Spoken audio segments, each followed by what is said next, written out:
आप सभी प्रिय मित्रों का एक बार फिर से आज के मनन में हार्दिक स्वागत करता हूं। मित्र, कल हमने देखा था कि जीवन में सुखी यदि रहना है तो उसके मुख्य 3 तरीके कौन कौन से हैं। आज उसी क्रम में मैं आपके साथ 3 और ऐसी बातें शेयर करूंगा जो जीवन को आनंदित और सुखमय बनाती हैं। दूसरे शब्दों में 3 ऐसी बातें जो हमें नहीं करना चाहिए यदि हम एक प्रसन्न जीवन चाहते हैं। तो चलिए शुरू करते हैं, आज के मनन में चलते हैं। तो सबसे पहली बात, यदि जीवन में सुखी रहना चाहते हैं तो याद रखें कि किसी अच्छे कार्य को करने का कोई अच्छा या बुरा समय नहीं है। रिपीट करूं, किसी भी अच्छे कार्य को करने का कोई अच्छा या बुरा समय नहीं है। ये बात याद रखनी चाहिए। सच तो ये है कि जिस समय आप अच्छा काम करेंगे वह समय भी अच्छा हो जाएगा। अक्सर लोग किसी काम को शुरू करने से पहले यही सोचते रहते हैं कि ये समय ठीक है या नहीं है। पता नहीं अभी ये काम करना कितना ठीक रहेगा। अक्सर लोग शक के अंदर पड़ जाते हैं, संदेह में पड़ जाते हैं कि पता नहीं ये काम अभी करें या ना करें। और मित्र, वो सोचते ही रह जाते हैं। होता ऐसा है कि वे सोचते ही रह जाते हैं, लेकिन काम शुरू होता ही नहीं है, क्योंकि वे सोचते रह जाते हैं। हर दिन कोई ना कोई नई समस्या खड़ी हो जाती है और फिर वो सोचते हैं कि शायद ये समय सही नहीं है। देखिए वचन क्या कहता है। सभोपदेशक 11 उसके 4 में लिखा है, जो वायु को ताकता रहेगा वह बीज बोने ना पाएगा, और जो बादलों को देखता रहेगा वह लवने ना पाएगा। हाँ मेरे मित्र, यदि सिचुएशन को देखते रहें, परिस्थिति को देखते रहें, यदि लेफ्ट एंड राइट हमेशा करते रहें, आकलन करते रहें ये समय ठीक है कि नहीं है, तो समय निकल जाएगा। ध्यान रखिएगा। सच बात है कि यदि कोई मौसम को ही देखता रहेगा, यही देखता रहेगा कि आज ठंड है, आज बहुत गर्मी है, आज मूड ठीक नहीं है, आज नहीं तो कल कर लूंगा, अरे पढ़ाई तो कल भी हो सकती है, माफी ही तो मांगनी है ना, आज छोड़ दो, कल देखते हैं, मेडिकल चेकअप भी तो कल हो सकता है। तो मेरे मित्र, वो कल कभी नहीं आता है। यीशु को ग्रहण आज ही क्यों करना है, अभी तो समय नहीं आया है, इत्यादि। ये सारी बातें हमारे जीवन में लगातार चलती रहती हैं, और यदि हम सोचते रहें तो हम कभी परिणाम तक नहीं पहुंचते। वचन हमें उत्साहित करता है कि किसी भी अच्छे काम को करने के लिए हमेशा हमें तत्पर रहना चाहिए। देखिए वचन क्या कहता है। सभोपदेशक 11 उसके 6 में दुनिया के सबसे बुद्धिमान शख्स राजा सुलेमान ने लिखा, भोर को अपना बीज बो और सांझ को भी अपना हाथ न रोक, क्योंकि तू नहीं जानता कि कौन सफल होगा, यह या वह, या दोनों ही सफल होंगे। मित्र, यहां एक सवाल उठता है कि सुलेमान ने यह क्यों कहा कि सुबह भी बीज बो और शाम को भी हाथ मत रोक, यानी all the time we have to work. यह एक गहरा सवाल है। इसका अर्थ यह है कि हमें अपनी एक ही योजना पर पूरी तरह से निर्भर नहीं करना चाहिए। प्लान ए ठीक है, लेकिन प्लान बी भी हमारे पास होना चाहिए। तो मित्र, बहुत से लोग जीवन में सफल इसलिए नहीं हो पाते कि वे समय को देखते रहते हैं और बाद में बहुत देर हो चुकी होती है।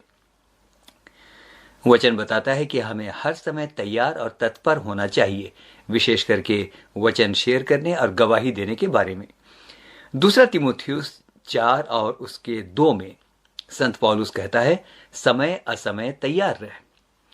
सो मित्र, यदि एक सुखी जीवन चाहते हैं तो समय ना देखें, कोई चिन्ह ना देखें, प्रार्थना के साथ तत्काल उस अच्छे काम को आरंभ करें, क्योंकि कल कभी नहीं आता। भले काम करने का कोई बुरा दिन नहीं होता, ये स्मरण रखें। तो हमेशा कार्य करने के लिए हमारे अंदर तत्परता होनी चाहिए। दूसरी बात, यदि सुखी जीवन चाहते हैं तो इस बात को याद रखें, यदि आज हम या आप अपनी जिम्मेवारी नहीं निभाते हैं तो कल हमें जिम्मेदार ठहराया जाएगा। दोबारा कहता हूं, यदि आप आज अपनी जिम्मेवारी नहीं समझते हैं तो कल आपको जिम्मेदार ठहराया जाएगा। तो अगर जीवन में सुखी रहना है तो अपनी जिम्मेदारी को पूरी निष्ठा से निभाइए। दूसरे शब्दों में, अपनी जीवन शैली में ढिलाई या आलस्य को मत आने दीजिए। नीति वचन 10 उसके 4 में वचन कहता है, जो काम में ढिलाई करता है वह निर्धन हो जाता है, परंतु कामकाजी लोग प्रभुता करते हैं। मित्र, आपको पता है, एक बड़ी इंटरेस्टिंग बात आपको बताता हूं। बाइबल एक पापी की भी उतनी निंदा नहीं करती है जितनी निंदा वो एक आलसी व्यक्ति की करता है।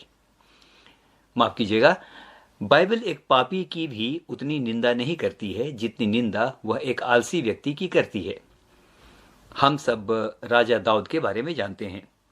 जीवन में मात्र एक बार वो अपनी जिम्मेदारी से चूक गया, लेकिन यही एक बार चूकने के कारण उसे परमेश्वर ने जिम्मेदार ठहराया। दूसरा शमूएल 11 उसके 1 में वचन कहता है, जिस समय राजा लोग युद्ध को निकला करते हैं, दाऊद ने अपनी सेना को भेजा, परंतु वो स्वयं यरूशलेम में रह गया। मित्र, युद्ध के समय में राजा की यह जिम्मेदारी होती थी कि वह सेना के साथ रहे, उसका मनोबल बढ़ाए, अपनी सेना की अगुवाई करे। लेकिन वचन बताता है कि दाऊद ने अपनी जिम्मेदारी पूरी नहीं की। उसे युद्ध के मैदान में होना चाहिए था, लेकिन वो अपने महल में ही रुक गया। मित्र, उस समय बहुत समस्या होती है जब हम वहां होते हैं जहां हमें नहीं होना चाहिए, और वहां नहीं होते जहां हमें होना चाहिए। तो मित्र, दाऊद अपने महल में ही रुक गया और इसके कारण वो पाप में गिरा, और वो भी 2 बड़े बड़े पाप, व्यभिचार और हत्या। आइए मित्र, देखते हैं कि परमेश्वर ने उसे जिम्मेदार ठहराकर किस प्रकार से, ऑलमोस्ट इस समय कहूंगा, किस प्रकार से दंडित किया। पहला इतिहास 28 उसके 3 में दाऊद ने स्वयं कहा, परमेश्वर ने मुझसे कहा, तू मेरे नाम का भवन नहीं बनाने पाएगा, क्योंकि तू युद्ध करने वाला है और तूने लहू बहाया है। मित्र, लहू बहाया है और युद्ध करने वाला है, ये क्या बात हुई? राजा होने के नाते उसे युद्ध में लहू तो बहाना ही था। फिर परमेश्वर ने क्यों कहा कि तू लहू बहाने वाला है? कारण साफ है मेरे मित्र। यदि आपने वचन पढ़ा है तो उसने बतशेबा के पति हित्ती उरिय्याह की हत्या करवाई थी, और बतशेबा को वो अपने पास रखना चाहता था। तो उसने बतशेबा के पति हित्ती उरिय्याह की हत्या करवाई थी, जो निर्दोष था। उसने एक निर्दोष का लहू बहाया था। तो मित्र, आज यदि अपनी जिम्मेदारी पूरा नहीं करेंगे तो आने वाला कल हमें जिम्मेदार ठहराएगा। याद करता हूं, जब मैं छोटा था तो मेरी माँ फूलमणि होरो मुझे एक कहानी सुनाया करती थी, जिसका बहुत गहरा असर मुझ पर पड़ा। माँ से करीब करीब ये कहानी मैंने 9-10 बार तो सुनी होगी, समय समय के अंतराल पर।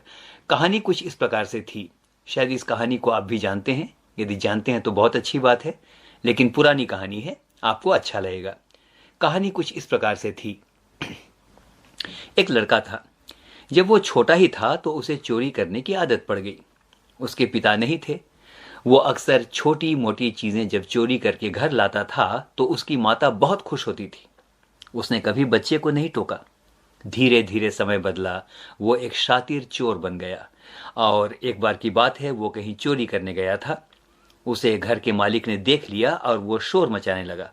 उसे चुप कराने के लिए उस चोर ने या उस लड़के ने उसकी हत्या कर दी। वो पकड़ा गया और उसे मृत्यु दंड मिला। फांसी से एक दिन पहले उसकी माता उससे मिलने आई। वह सलाखों के पीछे था। उसने अपनी मां से कहा, मां, मेरी एक इच्छा पूरी कर दो। बस मेरी अंतिम इच्छा है, वो पूरी कर दो। पास आओ और मुझे अपनी जीभ दिखाओ।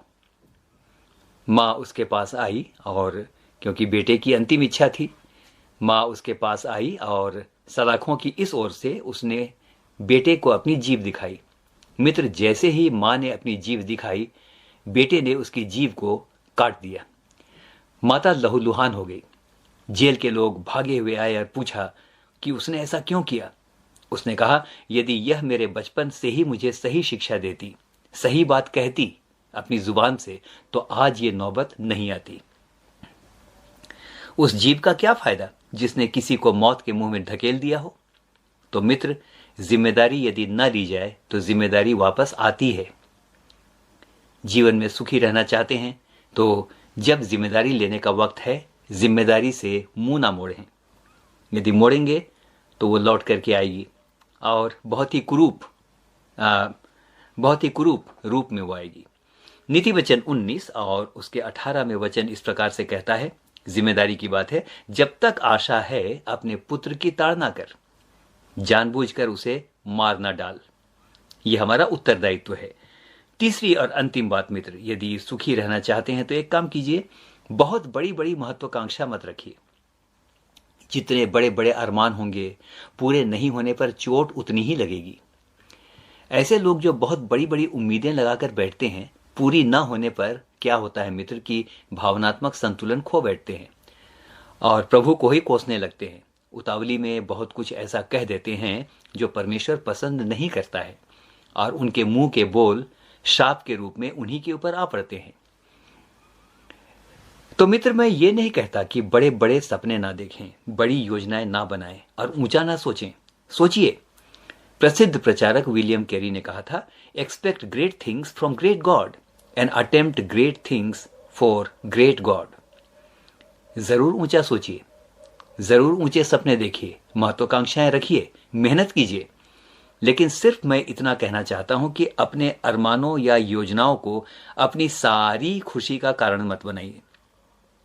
सारी खुशी, इन एंटायर हैप्पीनेस है ना, उसका कारण मत बनाइए। सुनिए, हमारी खुशी और सुख का केंद्र क्या होना चाहिए? मैंने शुरू में कहा, अपने बड़े बड़े अरमानों या योजनाओं को अपनी खुशी का कारण या केंद्र मत बनाइए कि यदि वो पूरा ना हो तो हमारे जीवन का संतुलन गड़बड़ा जाए। सुनिए कि हमारी खुशी और सुख का केंद्र क्या होना चाहिए। भजन संहिता 37 उसके 4 में वचन इस प्रकार से कहता है, यहोवा को अपने सुख का मूल जान और वह तेरे मनोरथों को पूरा करेगा। मित्र, हमारे सुख का मूल हमेशा हमारा प्रभु हो। मनुष्यों से बड़ी बड़ी उम्मीदें लगाना दुखदाई हो सकता है। स्मरण रखिए, जिससे उम्मीद लगाए बैठे हैं वो भी तो इंसान है। बस एक काम कीजिए, सिर्फ एक काम हमें करना है, प्रभु से स्थिर प्रेम रखिए, स्टेबल लव, स्थिर प्रेम रखिए, क्योंकि रोमियो 8:28 के अनुसार जो लोग परमेश्वर से प्रेम करते हैं उनके लिए सारी बातें मिलकर भलाई ही को उत्पन्न करती हैं। तो जीवन में हमेशा हम एक बात कहें, ये बात मुझे बड़ी अच्छी लगती है, इस बात को हमेशा कहें, तेरी इच्छा जैसे स्वर्ग में पूरी होती है वैसी ही इस पृथ्वी पर भी और सबसे बढ़कर मेरे जीवन में भी पूरी हो। तो मित्र, आज हमने सीखा कि सबसे पहली बात, किसी अच्छे काम को करने का कोई बुरा या अच्छा समय नहीं होता। हमेशा अच्छे काम करने के लिए तत्पर रहिए, समय असमय तैयार रहिए, सुखी रहेंगे। दूसरी बात, जिम्मेदारी नहीं लेंगे तो एक दिन जिम्मेदार ठहराए जाएंगे। इसलिए यदि सुखी रहना चाहते हैं तो जिम्मेदारी से ना भागें, उसे उठाएं। और तीसरी और अंतिम बात, संतोष के साथ जीवन बिताइए, बड़ी बड़ी महत्वाकांक्षाएं रखिए, लेकिन वही आपकी सारी खुशी का कारण ना हो। हमारे सुख का मूल हमारा परमेश्वर हो। मित्र, ये बातें अपने जहन में रखेंगे तो हमेशा सुखी रहेंगे। हम में से हर एक को परमेश्वर बहुतायत के